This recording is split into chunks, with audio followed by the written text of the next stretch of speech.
Rebel star 'Prabhas' 'Baahubali' సినిమాతో pan India star అయిపోయాడు.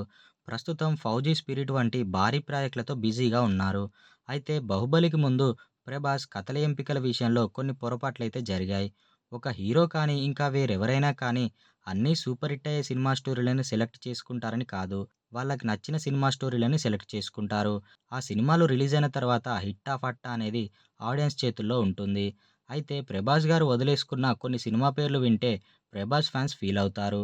'ప్రభాస్' గారు ఈ సినిమాలు చేసి ఉంటే బాగుండేదని అనుకుంటారు. అసలు ఆ సినిమాలు పక్కకు పెడితే 'ప్రభాస్' గారు ఈ ఒక్క సినిమా వదిలేసి మంచి పనే చేశారని చెప్పొచ్చు. ఈ సినిమా వదిలేయటం వల్ల 'ప్రభాస్' గారు ప్రెజెంట్ ఈ రేంజ్‌లో ఉన్నారని అనిపిస్తుంది. ఒకవేళ ఈ సినిమా గనుక 'ప్రభాస్' గారు చేసి ఉంటే తన కెరియర్‌లో ఒక భారీ డిజాస్టర్ సినిమా ఇదే అని చెప్పొచ్చు. అయితే డైరెక్టర్ 'మెహర్ రమేష్' 'కంత్రీ' సినిమా తరువాత 'ప్రభాస్‌కి' 2 కథలు వినిపించారట. ఒకటి 'బిల్లా' రెండోది 'శక్తి'. 'మెహర్ రమేష్' చెప్పిన 'శక్తి' కథ 'ప్రభాస్‌కి' పెద్దగా నచ్చలేదు. అందులోని ఫ్యాంటసీ ఎలిమెంట్స్ అంతగా కన్వీనియన్స్‌గా అనిపించకపోవడంతో ఆయన సేఫ్‌గా స్టైలిష్ యాక్షన్ మూవీ అయిన 'బిల్లా'ను సెలెక్ట్ చేసుకున్నారు.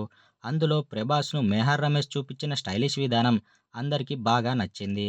'మెహర్ రమేష్‌ని' నమ్మి అదే 'శక్తి' కథను జూనియర్ ఎన్టీఆర్ ఓకే చేశారు. భారీ బడ్జెట్‌తో వచ్చిన 'శక్తి' బాక్సాఫీస్ వద్ద దారుణంగా డిజాస్టర్ అయి తారక్ కెరియర్‌లో ఇదొక మాయని మచ్చగా నిలిచిపోవడమే కాకుండా ప్రొడ్యూసర్ అశ్విన్ దత్‌కి భారీ నష్టాలు మిగిల్చింది. ఒకవేళ 'ప్రభాస్' 'శక్తి' సినిమా చేసి ఉంటే ఆయన కెరియర్ గ్రాఫ్ పూర్తిగా పడిపోయేది. 'మెహర్ రమేష్' ఆ తర్వాత చేసిన 'షాడో', 'భోలా శంకర్' వంటి సినిమాలు కూడా ఫ్లాప్ అవ్వడంతో 'ప్రభాస్' తీసుకున్న నిర్ణయం ఆయన కెరియర్‌కు బాగా ప్లస్ అయిందనే చెప్పొచ్చు.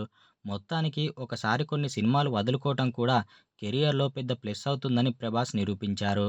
'శక్తి' వంటి డిజాస్టర్‌ను వదిలేసి 'ప్రభాస్' మంచి పనే చేశారని చెప్పొచ్చు.